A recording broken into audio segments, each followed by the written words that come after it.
présence des chemins de fer à l'exposition universelle et internationale de Bruxelles 1958 a été l'occasion de placer le public, qui journellement envahit le plateau du Heysel, devant un des plus graves problèmes qui se posent aux administrations ferroviaires. La mise au point et l'utilisation de tous les matériels spéciaux susceptibles d'assurer les transports de porte à porte demandés par la clientèle, quelle que soit la nature et le volume des marchandises à transporter. Dès le grand matin, on peut assister dans l'enceinte du parc de présentation du matériel ferroviaire à une scène très sympathique. L'arrivée souriante des hôtesses du rail parmi le groupe international du personnel de démonstration des techniques de porte à porte.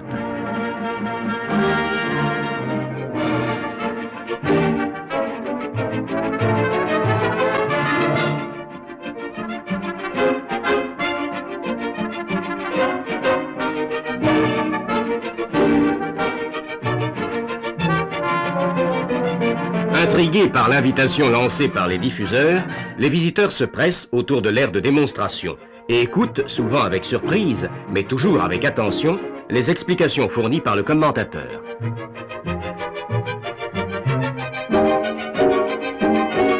Mais le quadrille va commencer et les évolutions des plus petits jusqu'aux plus gros vont se succéder sous nos yeux. La palette est un plateau normalisé de construction légère qui permet le groupage de colis en lots unitaires d'une tonne environ, dont la manutention est assurée très facilement par des chariots élévateurs à fourche d'une grande maniabilité.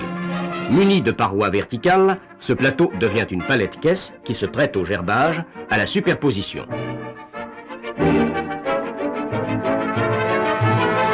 Les wagons fermés sont particulièrement adaptés au transport par palette. Une charge de 20 tonnes, répartie sur 40 palettes ou palettes-caisses, peut être placée en wagon ou en être retirée en l'espace de 30 minutes.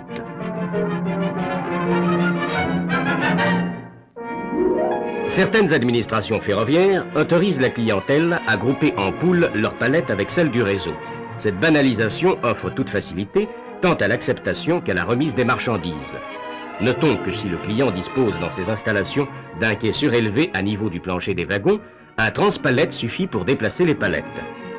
Pour les entreprises, expéditrices ou destinataires, non raccordées au chemin de fer, les charges palettisées doivent être camionnées par route entre la gare et le siège d'exploitation du client. Il existe différents appareils pour faciliter ce transport. Dans le dispositif CASNAV de la SNCF, la palette est amenée à l'aide d'un transpalette spécial près du camion. Elle est alors accrochée au palonnier d'une grue à colle de cygne fixée à l'arrière du véhicule. Par la manœuvre d'un treuil à main, la palette est hissée et posée sur le camion.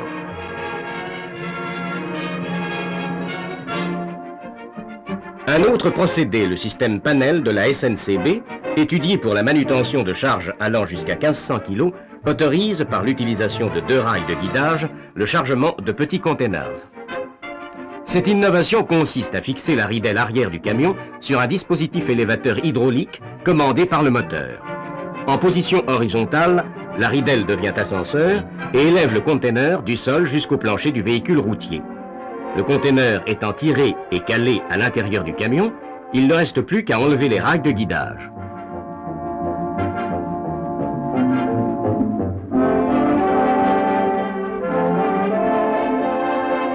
Toutes ces manœuvres sont extrêmement simples et rapides. Elles ne durent qu'1 ou 2 minutes et ont l'avantage de n'exiger qu'un minimum d'effort de la part du personnel.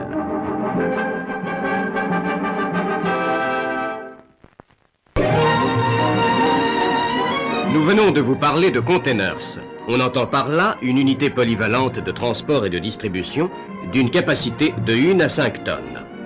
Le container permet d'alléger, voire de supprimer les emballages, de réduire les risques d'avarie, d'adapter les moyens de transport à la nature des marchandises, de réaliser éventuellement le groupage de type divers sur un même véhicule. Les containers de la compagnie nouvelle des cadres, CNC, présentés par la SNCF, ne nécessitent aucune spécialisation, ni du véhicule routier, ni du wagon. Ils doivent être manutentionnés par un appareil de levage, grue ou portique. Dans le cas présent, c'est une grue automobile qui effectue l'opération. Le conteneur, accroché au palonnier, est du type prévu pour le transport de produits en vrac, particulièrement charbon, gravier, sable.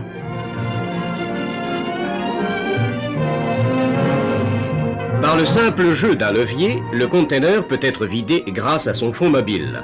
Après vidange, les panneaux ouvrants du fond sont amenés en contact avec le sol, où ils se referment et se verrouillent automatiquement.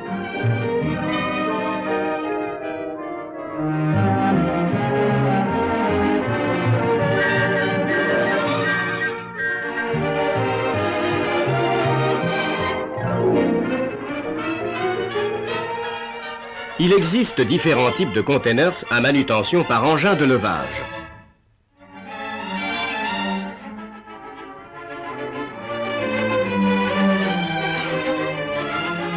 Containers fermés pour transports terrestres et maritimes, containers ouverts, containers citernes, containers pour produits pulvérulents, soit à vidange par renversement, soit à vidange par air pulsé, containers isothermes.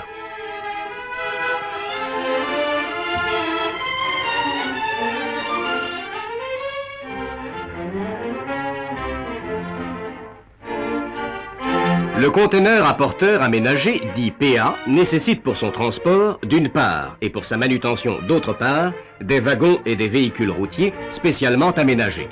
Le conteneur, après accrochage, est transféré sur sa remorque routière à l'aide d'un dispositif à commande hydraulique mu par le moteur du tracteur. Ce conteneur peut être chargé sur sa remorque, soit latéralement, soit en bout. Après chargement du conteneur et retrait des rampes de guidage, le châssis porteur peut être orienté transversalement ou longitudinalement.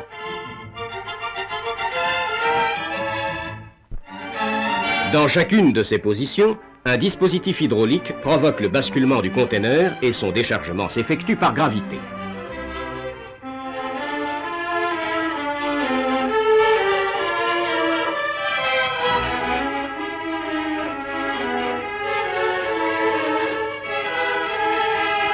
La mise à terre, elle aussi, est commandée hydrauliquement.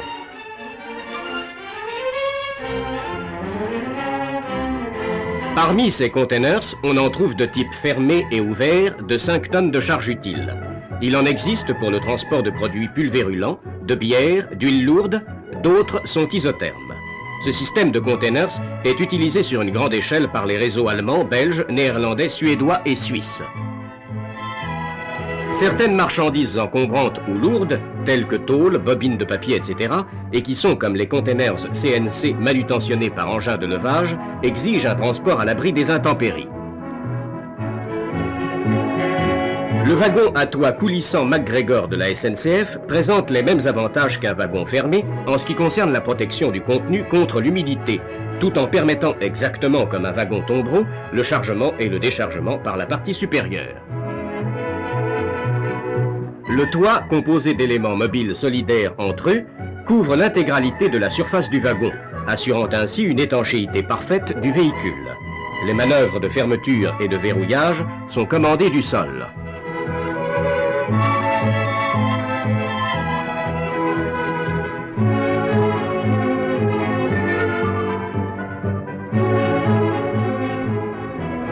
Pour des transports du même genre, la Deutsche Bundesbahn a construit des wagons à toiture et à parois latérales coulissantes. La toiture, de même que les parois, divisées en 2 parties, sont après déverrouillage glissées l'une sur l'autre à l'aide d'un levier. Il suffit d'un simple verrouillage pour garantir la parfaite étanchéité du véhicule. Un aménagement intérieur a été étudié pour permettre, le cas échéant, le transport de charge palettisée. Dans ce cas, le chargement est réalisé par un élévateur à fourche. Voici maintenant un engin mixte composé d'un conteneur et d'une remorque routière spéciale, le Swiss Container Cararosa, présenté par les chemins de fer fédéraux suisses. Le conteneur, placé sur un châssis comportant 2 trains de roues et muni d'un timon, peut être acheminé chez le client par un tracteur routier ordinaire. À l'aide d'une pompe à main, la benne est séparée du châssis et basculée pour en permettre la vidange. Après redressement de la benne et son placement sur 4 béquilles, le châssis routier se dégage aisément pour être ensuite utilisé pour un autre transport semblable.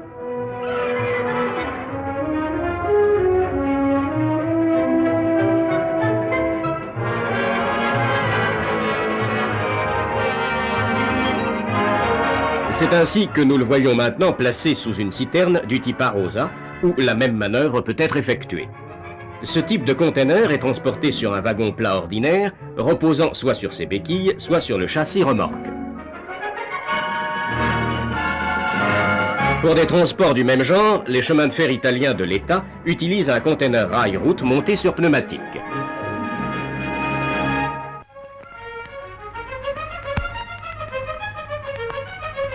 Voici maintenant le transport par fer de véhicules routiers. Dans le procédé UFR en usage à la SNCF, le chargement des semi-remorques s'effectue par refoulement sur une rampe fixe, suivie d'un wagonnet chargeur qui guide et centre la semi-remorque sur un wagon plat ordinaire équipé de 2 rails latéraux. Ces semi-remorques sont adaptées au gabarit ferroviaire. Le wagon est muni de cales dotées d'un type de serrage rapide et présentant un profil étudié pour amortir les chocs de tamponnement. Le tracteur se dégage automatiquement après immobilisation de la remorque sur le wagon.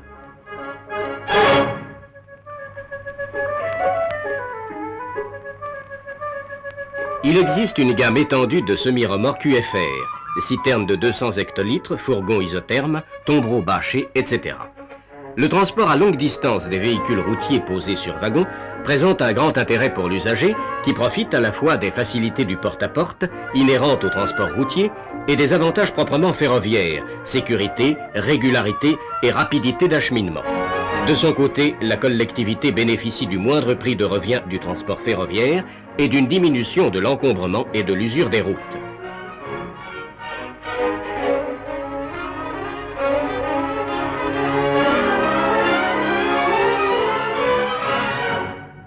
Le système Huckepack de la Deutsche Bundesbahn consiste à transporter sur un wagon plat ordinaire la caisse d'une semi-remorque routière de grande capacité, 17 tonnes de charge utile et 41 mètres cubes de volume.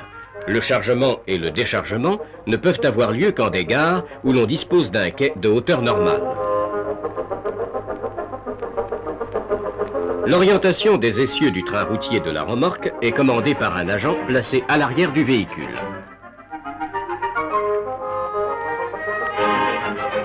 Cette particularité permet à l'ensemble, tracteur et remorque, d'évoluer sur une aire de 14 mètres de diamètre et autorise le chargement latéral du wagon.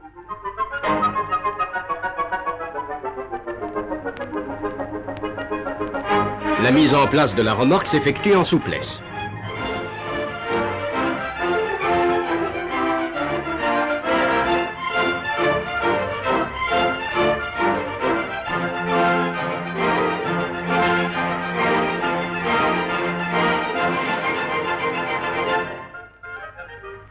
La caisse étant convenablement centrée sur le wagon, il reste à dégager le tracteur et le train routier à l'aide de vérins hydrauliques placés en 4 points de la caisse et prenant appui sur le plancher du wagon.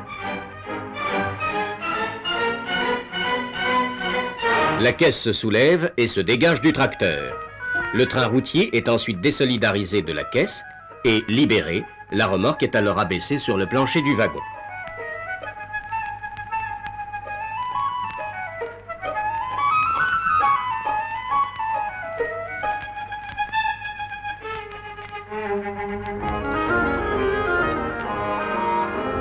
Le procédé Schottler de la Deutsche Bundesbahn utilise une remorque routière de grande capacité placée sur un châssis ferroviaire spécial constitué de 2 parties séparables.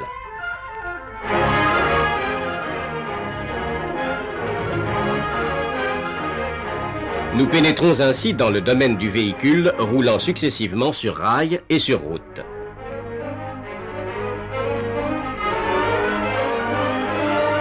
La suspension hydropneumatique du véhicule routier, dont les pompes sont commandées électriquement par le tracteur, permet de faire basculer l'arrière de la caisse qui, pivotant autour de 2 béquilles, dégage l'avant du tracteur, permettant ainsi la mise en place de la première partie du châssis ferroviaire.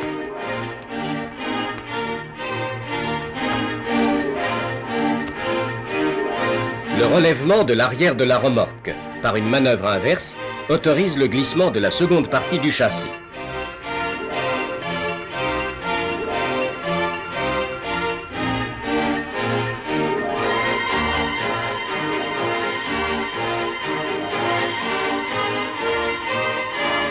La remorque devenue wagon par le relèvement du train routier peut alors circuler sur voie ferrée à 100 km/h.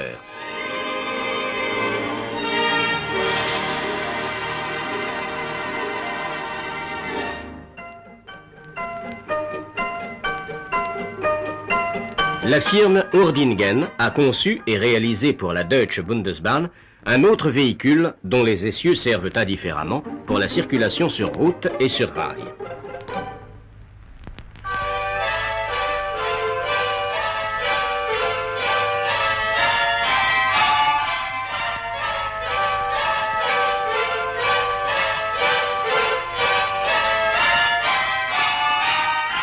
Pour passer d'un système à l'autre, la première manœuvre consiste à amener l'un des essieux routiers de l'arrière vers l'avant, opération commandée électriquement par le tracteur.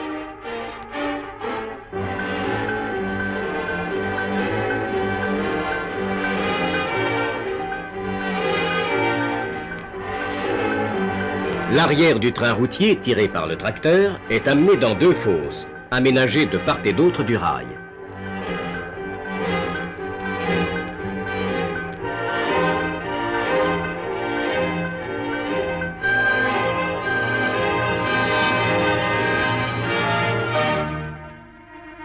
Au cours de cette manœuvre, les roues ferroviaires se posent sur le rail et les bandages sont libérés du sol en vue de leur démontage et de leur placement sous le châssis.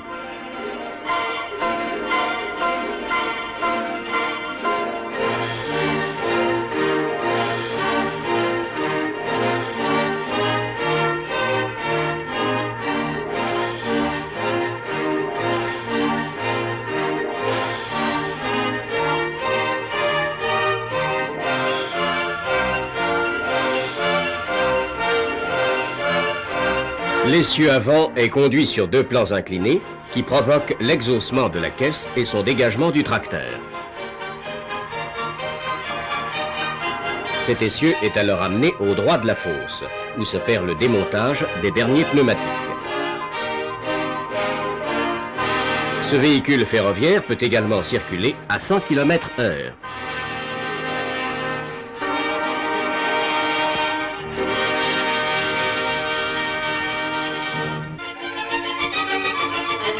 Dans le procédé kangourou présenté par la SNCF, il est fait appel à une semi-remorque routière ordinaire de grande capacité transportée sur un wagon spécialisé.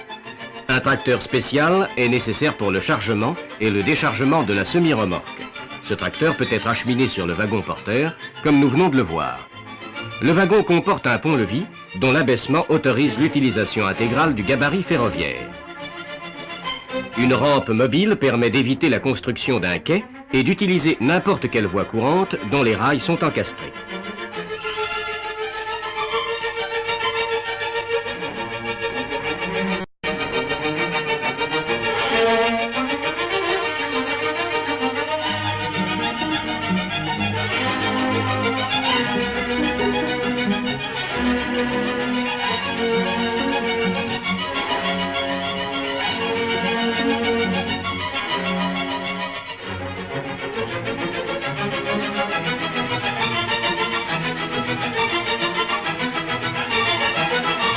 Le véhicule est automatiquement centré par un système de guidage et vient se placer entre les brancards latéraux du wagon dans une position fortement abaissée.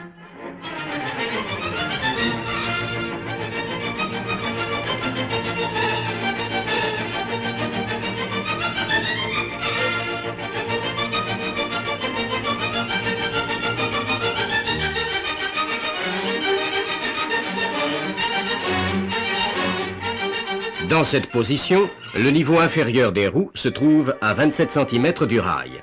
La semi-remorque est alors amenée à l'horizontale par la manœuvre du crochet d'attelage du tracteur.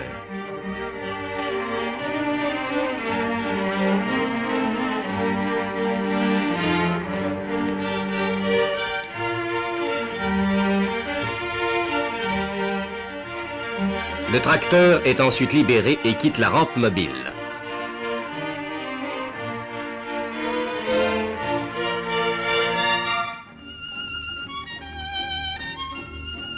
Qui peut elle-même être déplacée par le tracteur. Ce wagon chargé peut être acheminé à la vitesse de 100 km/h vers son point de destination.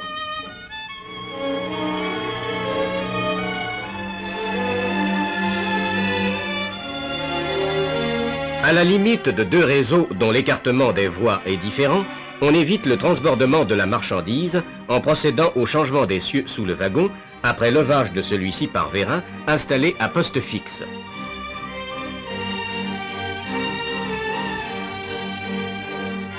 Vous assistez aux opérations que subissent à la frontière franco-espagnole, soit à Hendaye, soit à Cerbère, les wagons réfrigérants de la société Transfesa.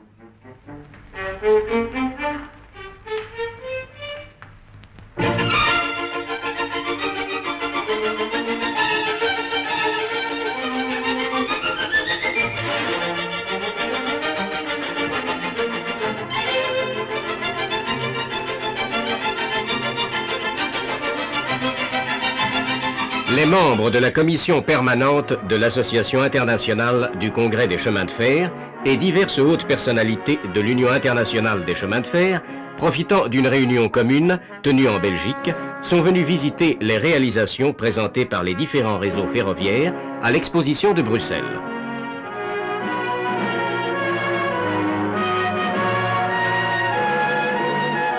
Après avoir parcouru l'ensemble du parc de présentation du matériel roulant, ils se sont rendus au stand de l'Union internationale des chemins de fer, où a été développé en une série d'images animées le caractère moderne du rail et notamment les diverses techniques de porte-à-porte.